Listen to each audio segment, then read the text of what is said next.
멀고 먼 이국의 어떤 곳에 사랑하는 자녀가 살고 있다면 특별한 의미가 생긴다. 또 어렵게 번 돈으로 그곳에 정착할 땅도 사두었다면 그곳은 더 큰 의미를 갖게 된다. 비록 멀리 있는 외국이지만 개인적 관계로 특별히 의미 있는 곳이 된다. 천국은 멀리 있는 듯하나 나의 사랑하는 사람들이 많이 있는 곳이다. 나와 사랑을 주고받았던 소중한 사람들 중에 이미 많은 사람들이 그곳에 가 있다. 그리고 내 인생의 많은 부분들이 그곳을 위해서 쓰여왔다. 지금도 내 인생의 많은 시간과 물질, 그리고 수고와 노력이 천국의 유업을 바라며 사용되고 있다. 내게 천국은 더 이상 멀리 있지도 않고 추상적이거나 모호하지도 않다. 그곳은 최종적으로 내가 가야 할 곳이며 영원히 내가 살아야 할 곳이기 때문이다. 천국에 대한 관심은 소망이 되고 이 소망은 현재의 삶의 희생과 수고를 기꺼이 감당하게 한다. 우리 구주 예수께서는 십자가에서 구속의 사역을 완성하시고 이전엔 단지 바라만 보던 천국을 값없이 나의 것이 되게 해주셨다. 주님께서 비로소 나에게 이 땅에서도 천국에 뭔가를 쌓아가며 살아갈 수 있게 하셨다. 죄 많은 이 세상은 내 집이 아니네. 내 모든 보안은 저 하늘에 있네. 저 천국문을 열고 나를 부르네. 나는 이 세상에 정들 수 없도다. 우리 안에 계신 성령은 이 찬송을 입술 뿐 아니라 마음으로 부르게 하시며 오늘도 천국의 무엇인가를 쌓게 하신다. 서도석 목사님의 단상, 천국을 바라보는 삶이었습니다.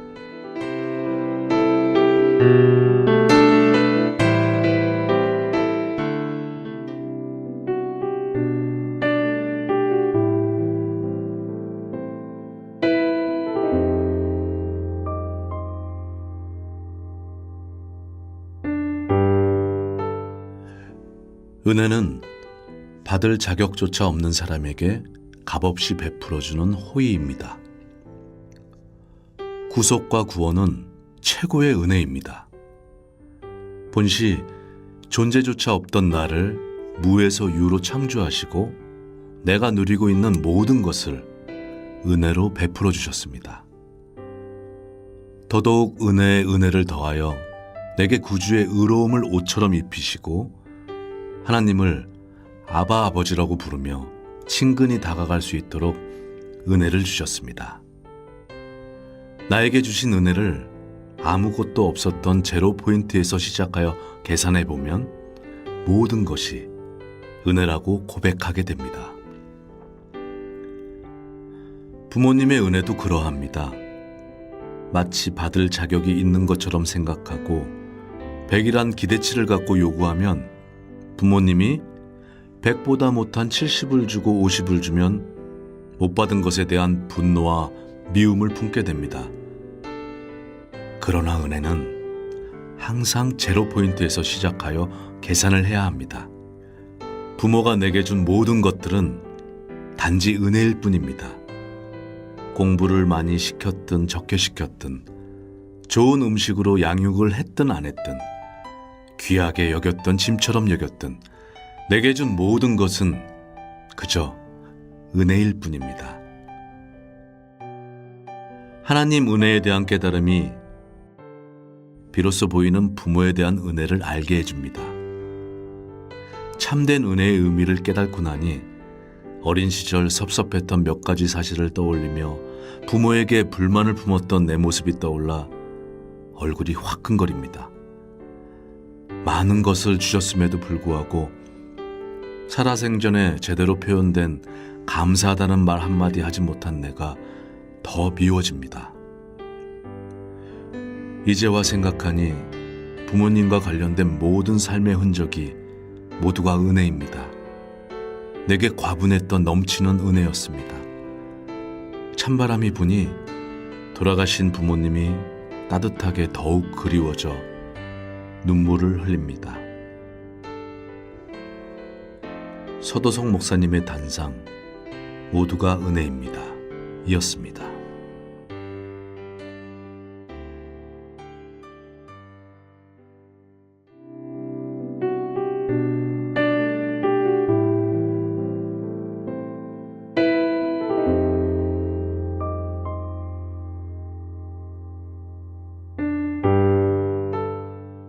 세월을 아끼라 때가 악하니라. 에베소서 5장 16절 말씀. 돈은 아끼고 절약하면 저축할 수가 있고 다음에 다른 것에 사용할 수 있지만 시간은 저축성이 없다. 그냥 지나가기 때문이다. 또한 시간은 반복성이 없다. 다시 되돌려 사용할 수가 없다.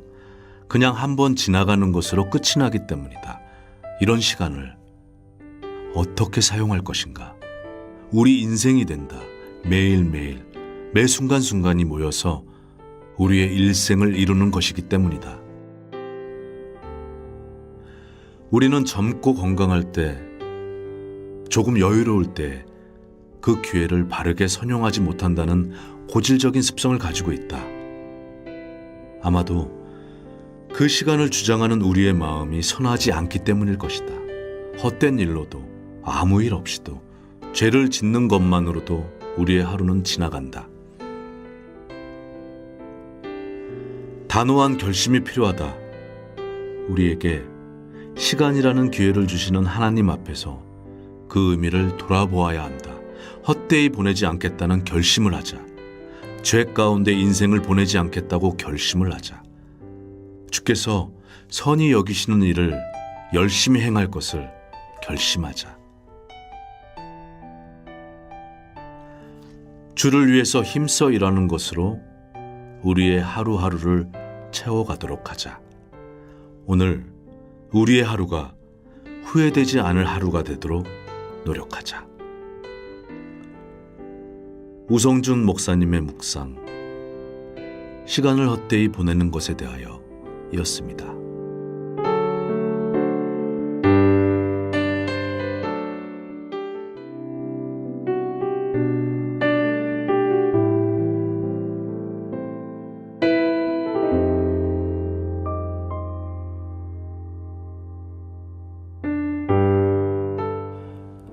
아버지, 군대에 가면 시간이 KTX 속도로 지나간대요. 군입대를 앞둔 아들이 한 말이다. 그런데 다음 말에 웃음을 터뜨렸다. 근데요, 군 제대할 때까지는 태양과 지구 사이의 거리와 같대요. 때론 삶이 지루하고 더디게 가는 것처럼 느껴질 때도 있다. 그러나 지난 날들을 돌아보면 모든 날이 순식간에 지나간 것처럼 느껴진다. 철없던 10대의 시절, 무서울 것 없던 청년의 시절과 정신없이 지나간 30, 40대의 시절까지 지나간 날들을 돌이켜보면 일시간에 지나간 듯 보인다. 현재는 삶의 무게를 느끼며 힘들고 지쳐서 살아가기에 더디게 가는 것처럼 느껴진다. 군대 훈련소의 시간이 그렇듯 길고 천천히 지나간 것처럼 보이는 것과 같다. 그러나 과거는 돌이켜보면 책장을 한 번에 휙 넘기듯이 지나간 듯하다. 예수님은 진실로 속히 오실 것이라고 여러 번 말씀하셨다. 그러나 우리는 2000여 년의 세월을 지내며 아직도 주님의 재림을 기다리고 있다. 그럼에도 불구하고 역사 속의 모든 성도는 주님이 속히 오시리라는 약속을 붙잡으며 소망에 부풀어 살아왔다. 사실 진실로 속히 오리라는 약속은 모든 시대의 성도들에게 진실한 약속이다. 모든 성도에게 주님을 만나는 사건은 진실로 속히 이루어진 약속이다. 왜냐하면 그것은 우리 인생 자체가 순식간에 지나는 세월로 이루어졌기 때문이다. 우리도 곧 주님 앞에 여러 모양으로 서게 되는 그날, 중심으로 예수께서 내게 진실로 속히 오셨다는 것을 인정하게 될 것이다. 주님은 약속하신 대로 속히 내게 오셨다는 것을 그날 깨닫게 될 것이다. 서도석 목사님의 단상, 진실로 속히 오실 주님이었습니다.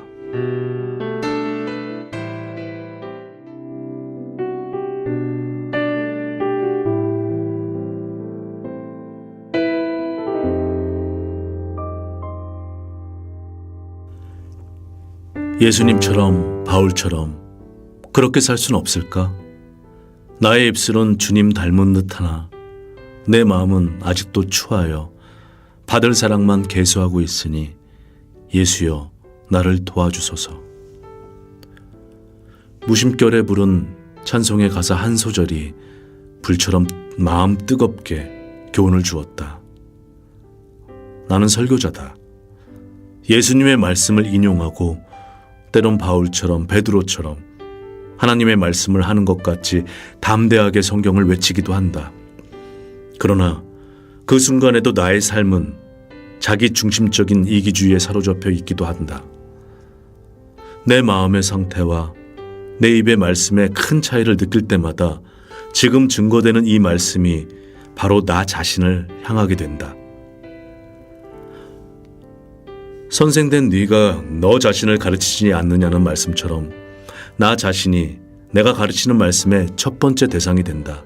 결국 내 설교의 첫 번째 청중은 바로 나 자신이다.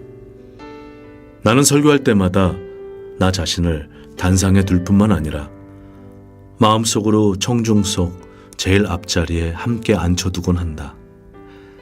그래서 설교할 때마다 나 자신이 책망을 받고 때론 위로도 받으며 큰 유익이 되곤 한다. 나는 선행을 흉내내는 정도의 삶밖에 살지 못하기 때문에 중심으로부터 오는 선을 간절히 사모한다. 나는 변화되기를 원하는 열망으로 오늘도 단상이 아닌 먼저 청중의 자리에 앉으려고 한다. 주께서 나에게 필요한 교훈을 나를 통해서 모두에게도 베풀어 주기를 기도할 뿐이다. 서도석 목사님의 단상, 설교조와 청중 두 가지 역할을 한 번에 이었습니다.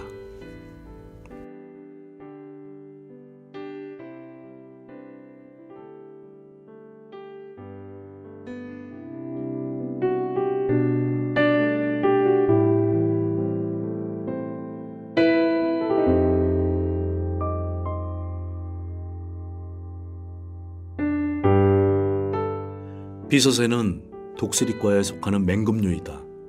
날개 길이가 2m가 넘어 지상에 있는 먹이를 발견하면 쏜살같이 날아 낚아채곤 한다. 이토록 용맹한 비서새지만 지상에 있을 동안 사자나 표범 같은 맹수에게 공격을 받게 되면 겁을 먹고 당황한 나머지 자신이 날 수 있는 존재라는 것조차 까먹고 허둥지둥 땅에서 달리기 시작한다. 결국 땅에서 더 빨리 달리는 맹수에게 잡혀 죽게 된다. 비서새는 두려움과 당황함 때문에 몸에 달린 날개조차 사용하지 못하고 땅에 사는 맹수의 한 끼 사냥감으로 허망하게 죽게 되는 것이다. 성도에게는 성령을 통해 부어주시는 능력이 있다. 그래서 하늘을 날듯 신의 성품에 참여하게 되고 거룩한 능력을 맛보고 구별돼서 살아갈 수가 있다. 그러나 자신의 능력을 잊고 방황함과 두려움에 사로잡히면 작은 죄에 얽매여 철저하게 패배하게 된다.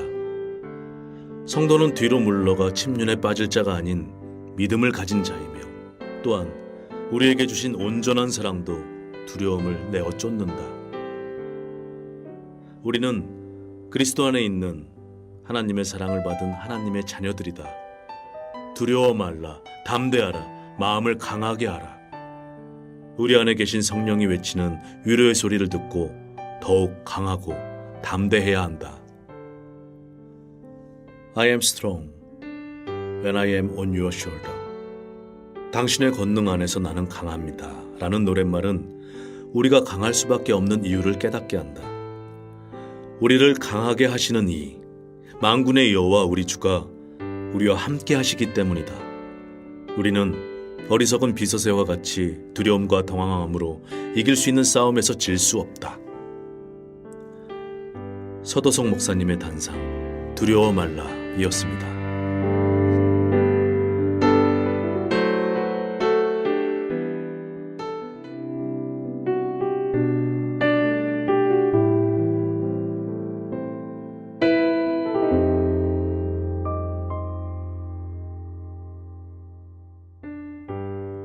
하나님이 얼마나 크고 광대한 분이신지 그가 만드신 우주의 광대함이 일깨워준다.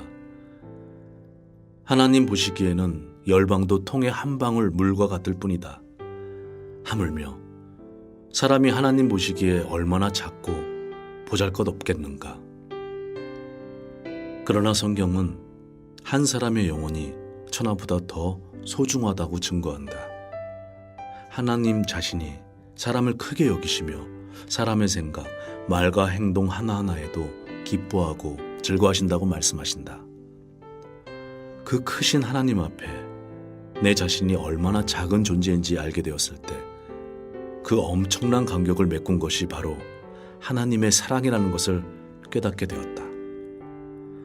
그 간격을 꽉 채운 사랑이 있기에 비로소 나를 향한 그리스도의 사랑이 얼마나 놀라운 은혜인지를 확실히 알게 된 것이다. 나는 이 같은 주님의 사랑을 영원토록 노래하고 노래하리라. 날 정케 하신 피보니 그 사랑 한없네. 살 동안 받을 사랑을 늘 찬송하겠네. 이것이 나의 간증이요 이것이 나의 찬송일세. 나 사는 동안 끊임없이 구주를 찬송하리로다. 찬송가 190장, 204장 중에서 서도석 목사님의 단상, 찬양하지 않을 수 없는 이유이었습니다.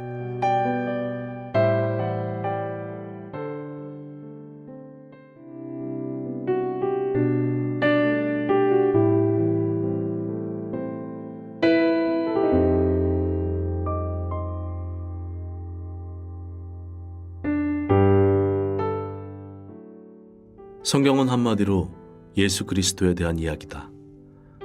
모든 성경은 예수께서 그리스도임을 증거하고 있다. 따라서 성경을 올바로 읽고 배울수록 예수님을 그리스도로 믿고 전보다 더 의지하게 된다. 하나님께서 아브라함에게 모래같이 많은 자손들이 있을 것을 아시면서도 말씀하실 때 내 자손이라고 단수로 표현하셨고, 모세에게 이르실 때도 후에 많은 선지자들이 활동했음에도 불구하고 너와 같은 선지자 하나를 일으키겠다고 하셨다. 또한 도피성의 규례를 정하실 때에도 실제로는 6군데의 도피성을 두었지만 내가 위하여 한 곳을 정하리니 라고 표현하셨다. 이것은 하나님의 마음속에는 궁극적으로는 하나님과 사람 사이의 유일한 중보인 한 분, 예수 그리스도만이 존재하기 때문이다. 모든 사람과 모든 것들은 단지 예수 그리스도에 대한 예표요, 모형이었을 뿐이다.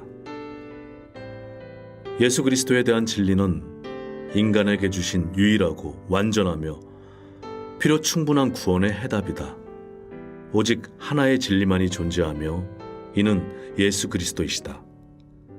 신앙이 성장할수록 예수님께 우리 자신을 더욱 집중시키며 분산되어 있던 마음과 삶이 오직 예수님께로 향하게 된다. 예전엔 예수님이 우리 삶의 일부로 존재하였다면 성령께서는 우리 전부를 오직 예수님께로 집중시킨다. 내 삶의 전부가 되신 예수님을 마음을 다하고 목숨을 다하고 뜻을 다하고 성품을 다하며 힘을 다하여 사랑하게 만드는 것이 바로 성령의 역사이다. 성령께서는 우리로 하여금 오직 예수님을 앞세우게 하시며 우리 자신은 뒤로 물러가 겸손의 그늘에 서 있으면서도 기뻐하고 즐겁게 하신다. 성령이 충만할수록 성도의 삶에는 오직 그리스도가 더 많이 보일 뿐이다. 서도석 목사님의 단상, 오직 예수이었습니다.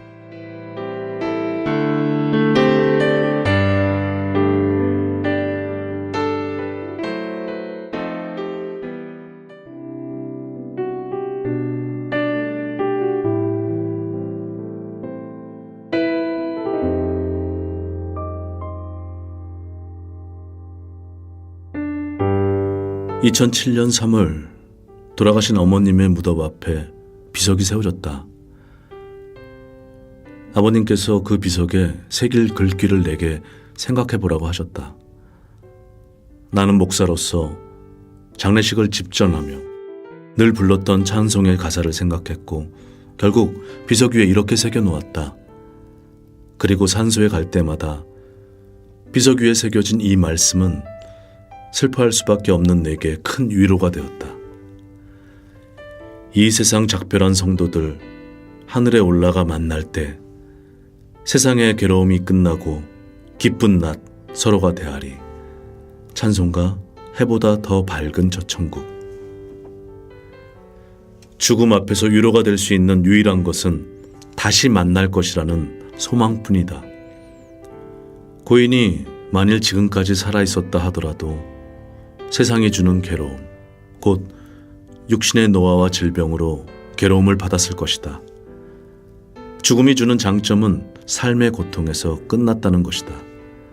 그리고 복음은 그 후에 지속될 영원한 삶을 천국에서 하나님과 함께할 것이라는 확증을 준다. 2012년 12월 아버지도 돌아가셔서 지금은 그 비석 뒤에 부모님이 함께 묻혀 계신다. 지금도 비석에 새겨진 말씀으로 나와 온 가족은 위로를 받고 있다. 짧은 찬송의 가사에 들어있는 소망이 이 땅에 남아있는 우리 모두에게 놀랍도록 위로를 준다. 서도성 목사님의 단상, 비석에 새겨진 글귀이었습니다.